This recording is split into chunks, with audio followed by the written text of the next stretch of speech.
Evening, one and all. Welcome to episode 2 of Transfer Talk on Transfer Talk YouTube podcast channel. God knows what we have it now. It's many names. Robbie doesn't know what to call it, but we're going to call it the Transfer Talk Show. Delighted after months on hiatus because of examinations, and he's finally done them. Is Noah? It's been a while, mate. How are you? I am good, thank you, Ahmed. Nice to be back talking about Manchester United. Nice to be back on the show. Exams are all done. All is look forward to is Manchester United in the summer window, England in the Euros, as well as Euros as a whole. Should be good. Let's get straight into it, really. I'm happy to be back. Fantastic. I'd love to ask him many different questions, but we are sworn by the overlord that is Robbie to stick to 15 minutes tonight. So this is going to be a short one. And we're going to touch on Sancho, Varane, Trippier, Cristiano Romero, and there's possible, my deepest, darkest wishes are for a certain Spanish midfielder to join the club. We're going to cover all that in that space of time. So hopefully you stick with us for this very short evening. And Alexi has duly welcomed Noah back after many months out, and he's happy to see you. I'm sure you'll get to rekindle very, very soon. So let's start with obviously the main story. That is obviously some geezer called Jadon Sancho playing for England right now. He's one of apparently Dortmund's best players. Manchester United want this guy. The situation is very simple. We're basically reliving 2020 all over again. There's no indication at the moment whether United will pay the fee that Dortmund demand of United to take Sancho off them. Everything else is sorted. Personal terms, the contract has been extended added an extra year on top of it because of the delay to his arrival last season. It didn't happen. Noah, from your point of view, the Sancho deal is like a roller coaster on its own. We're going round in circles again with it. How hopefully we see an end to it. How do you see this panning out? As you for us Manchester United fans, it's been some tremendous highs. We always thought we were going to get Jadon Sancho with the number 7 shirt on the back of his shirt in 2020, and never came to be. And then we ended up with the likes of Edinson Cavani, who we never even thought we would be signing in the likes of July. It's kind of in a similar position this year. Do I think United can get it done? I do think they can get it done. We seem a lot more active and a lot more early this year. Down this road one time, so it's very difficult to try and get excited over the same situation when it's at the same point as it was last year. Personal terms never been a problem. Agent fees never been a problem. Contract, it's all sorted. Negotiations between the players, representatives, and the club has always been strong and very concise and straight to the point. It's all about the fee, and I think as soon as we get news on that fee, we can start talking more about how Sancho would fit in at the club, what he would be linking up with, how he'd be playing into the city bid of some kind. I think we just need to relax, see what happens with other transfers, and see what happens with this one, because we can't get too excited, because obviously we've already been down this road once. So that's all I have to say. I know it's not what we want to be saying about Sancho. I wish I would be saying it's going to happen, but I've got PTSD. Ahmed, this is what it is. Haven't we all? No, haven't we all? Yes, we all do this. Oh man, yeah, it's gonna be another one of those again, guys. I'm afraid it's Wednesday today, the 9th of the 6th, the day actually official date of when the transfer window opens in the Premier League. But, deals have still been going through behind the scenes. Nothing that's been announced yet for some clubs, apparently. The only one we know of is the Emiliano Buendia deal to Aston Villa. That's the only thing that's happened so far. So things will take its course. But the Euros is kind of a distraction from all of that this year around because of the stress and the pressure that fans have supporting the national team. You will tend to ignore most of the stuff going on with Man United this summer. So let's hope that helps us in speeding up the process of bringing him faster. But with Sunday looming, it's very unlikely United will get the deal done. But if they do, we'll see. Now, Kieran Trippier has obviously been also heavily linked with United. This is a deal that's more likely to be done, according to various sources.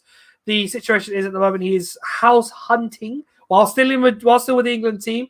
His family is, I believe, also in the UK, but they're also preparing the necessary arrangements for their family and also for where they're going to live. Should the transfer materialise, there is serious interest clearly by United's accounts, but Atletico Madrid are driving a hard bargain again, and clearly they're not going to part ways with him as simply as the 20 million people are talking about. Noah, it's moved up to 40. Do you see a reason on their end as to why they would want to increase that price?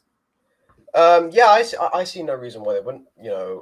Obviously with the injury, for example, for England's case, Alexander in line to start at right back for England, and we all know how great he was in the 2018 World Cup. The attacking prowess and crossing abilities he can bring into the team is superb, and that's one thing I think Manchester United, and we know that he does try to work on his offensive abilities, but we also know that it's, for Manchester United to go and win a Premier League title, we need to break down the smaller teams that do sit back, and we need a bit more attacking quality on the fullbacks, and I think Trippier would bring that. He's got plenty of experience. He's also winning the La Liga, and I think he would be the perfect blend of experience, attacking quality, but also composure at fullback, something that I think Aaron Wan-Bissaka at times has lacked this season, especially if Trippier is going to start for England at the European Championships, and if he is going to perform how he did at 2018 World Cup, I don't see why Atletico Madrid can't, ask for 40 million euros. I think it would, from Manchester United's perspective, it's probably a bit too high. I think, they would probably rather it be around the 20 to 30 million pound range. But from Atletico Madrid's point of view, they've just won the La Liga title. He's a starting right back. He's arguably in his prime. I don't see why you would want to sell him for around that price. I think, what they're asking for is more than fair enough. And it's going to be one of those ones where obviously both parties know that, they would be open to, Atletico Madrid for that price would be open to a sale. United are heavily interested in the player. The player is heavily interested in moving back. It's just whether the deal can get done. My thoughts on it, I think it will get done. It's just what the price will be in the end, because there's going to be a lot of negotiations on that. Absolutely, and I mean, at the end of the day, you'd wish for a Liverpool-style signing in United's case, where the club are quickly linked to a player, and no sooner as the rumour starts to come out that there could be something happening, suddenly, poof, there they are in a United shirt. And unfortunately, we are going to have to wait a little longer on that case, because Man United signings are not as easy as the ones that you tend to see from across town or in, for example, Leicester, where they are making some very good signings over there in this window as well. But, we can only hope one day competence will finally come through. Third, we stay with the Atletico Madrid theme, but it's not more or less because of the fact United are linked heavily with this player. It's the prospect of Saul Niguez leaving the club, as there are some strong murmurs over there that he is looking for a new challenge. He's not too old. He's at a modest age near his peak, I believe at 26, 27, and he tends to garner quite a bit of interest, like Bayern, Chelsea, Manchester City, who've already stolen a couple of Atletico players before.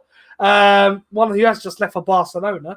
They tend to take a lot of their talent when they see something that could help the team in the long run. And obviously they're aiming to defend their Premier League title.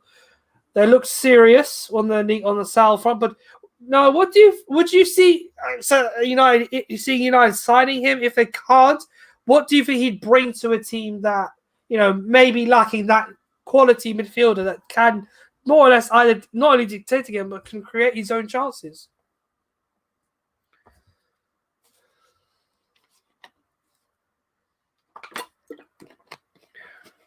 He's been thought of very highly by the fans as well as Diego Simeone, but reports have been circulating that recently he's had a fallout and he, as you said, he's looking for a new challenge. I think both Manchester clubs would be able to offer that new challenge that he is apparently seeking. I think that Saul is a fantastic player for dictating the game, but also picking up the ball and driving it forward, something that in certain situations Manchester United do lack when, again, they struggle to break down teams who sit back and absorb pressure, as we found out against Villarreal. And I think Saul would be great at doing that. I think he's at a good age. I think he would be more than happy to play for Manchester United.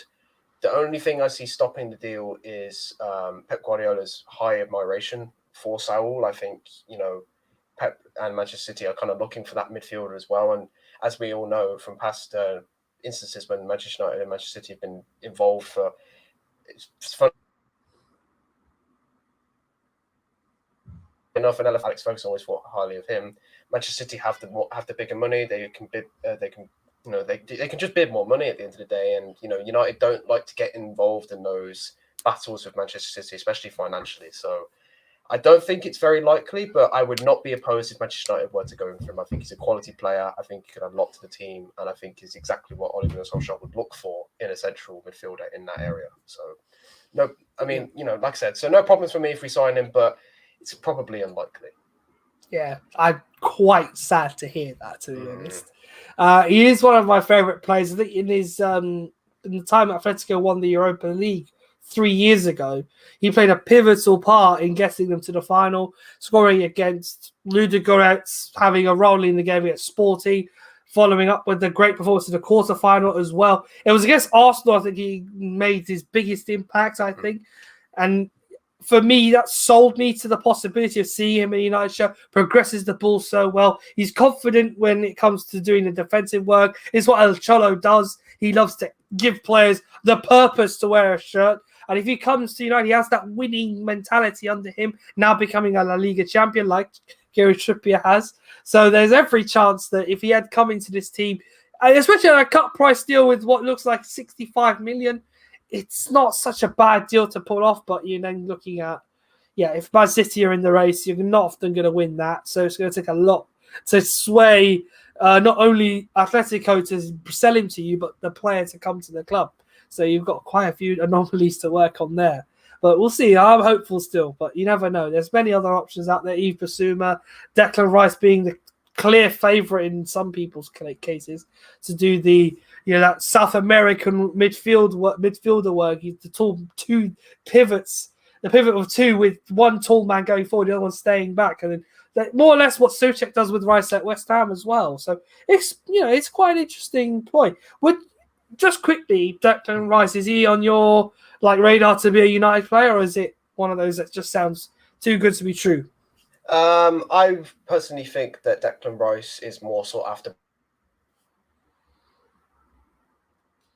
by the likes. As it's also said that Solskjaer does admire the player. He obviously rates his talent and his defensive abilities. As he would look for Manchester United to occasionally switch from the 4-2-3-1 into a 4-3-3, having Pogba and Bruno as more advanced midfielders playing alongside each other. I think not only would he cost a lot of money, I just think Chelsea are more in line to sign that one.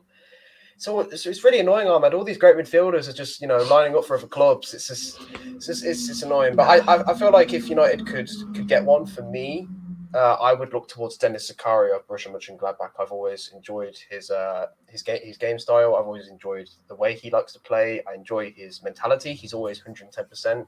So if you're asking me who I feel like United should be signing or would be looking at,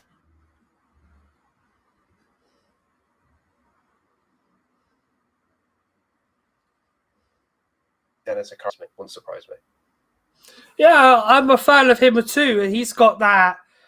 He's got that figure of a player that is suited to play not only there, but if we did run short of centre backs again, he'd play in that role as well. He's done it for Mönchengladbach before, but I think he's an accomplished defensive midfielder.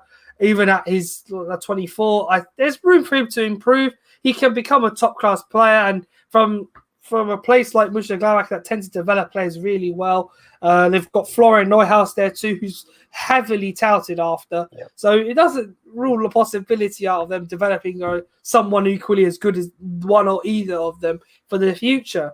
I'm a massive fan of Zakaria, but again, you're dealing with German clubs and ridiculous demands for players. It's ridiculous. It's crazy what they tend to ask for. But yeah, we live in hope, and hopefully it turns out to be good. Finally, very quickly, one of my other dream transfers. It's not just mine. Many others feel that way, and because of his dodgy contract situation, it's weird right now with Raphael Varane. Currently, obviously, he's focused on playing for France in the European Championships. It's coming up this weekend. And still, uncertainty about his future with Real Madrid. Obviously, Carlo Ancelotti's just taken over at the club yet again as manager after Zidane's departure.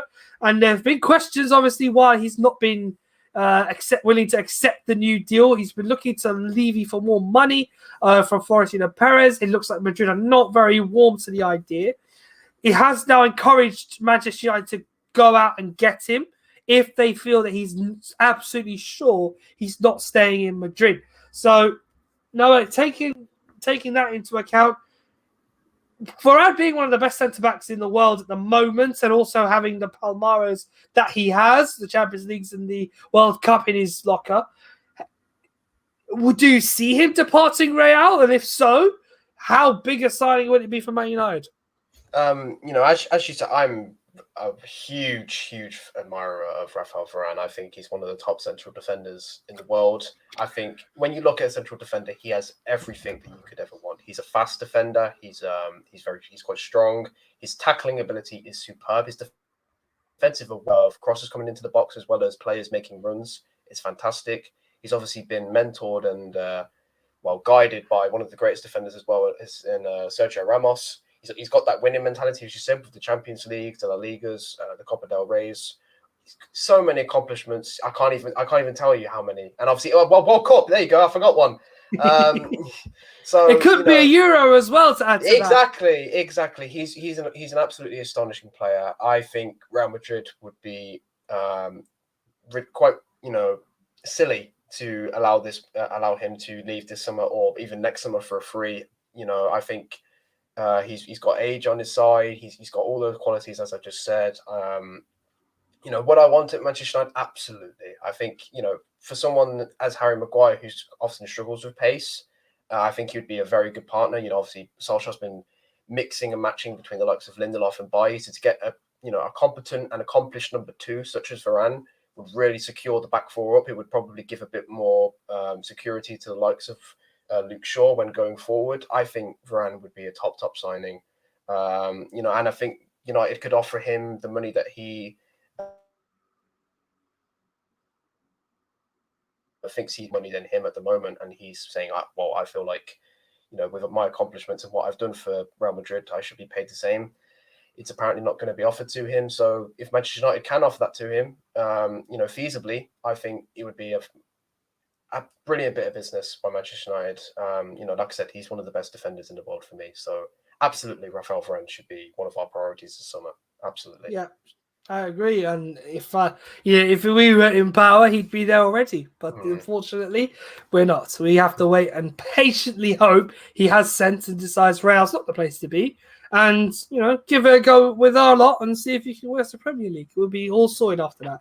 Shout out to Cam, as always, good friend of ours. He's asking for he's perfect. He's telling us he's perfect and somewhat realistic summer. The obvious one is Sancho. Varane or Pau Torres. We haven't touched on him today, but we may just quickly speak about him very quickly. And Ruben Neves, who are of Wolverhampton. And he would take Trippier, but it takes funds away.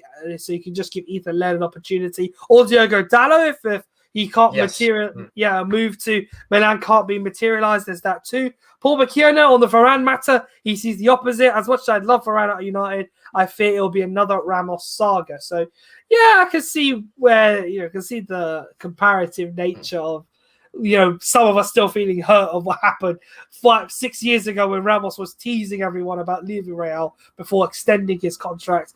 You can't rule that possibility out. He could be using it as a bargaining chip like Ramos did to stay at Real, but we never know.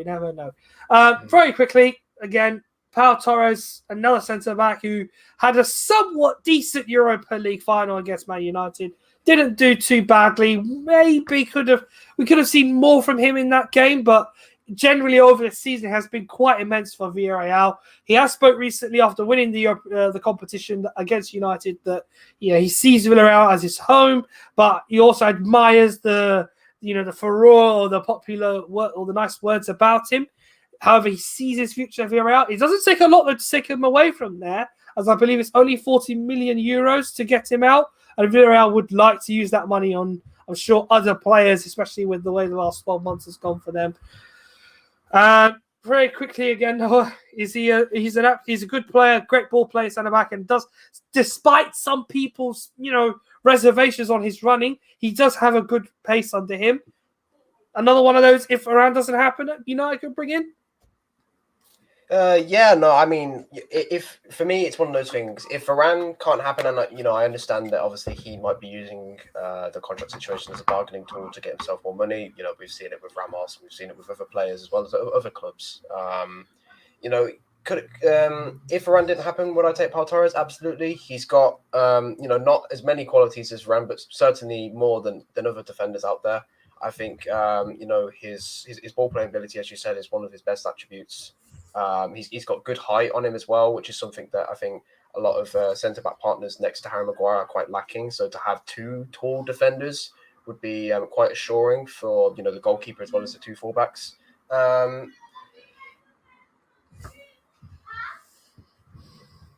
To out there, I think Villarreal are charging a fair price. He's had a good season, as you said, for Villarreal, or the Yellow Submarine, I should call them rather.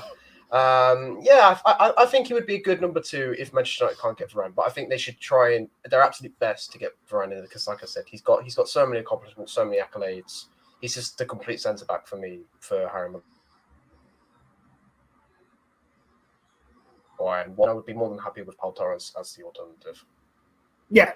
Can't disagree on that at all. As much as Pau Torres is a really good centre back, and probably if he did end up leaving Villarreal, he'd strengthen any team's back 4 or back 3. Even he's done well in the back 3 this season, as in numerous occasions. It just seems as if that Varane is the want of many United fans, and if he does, it'd be highly a surprise to me if it happens.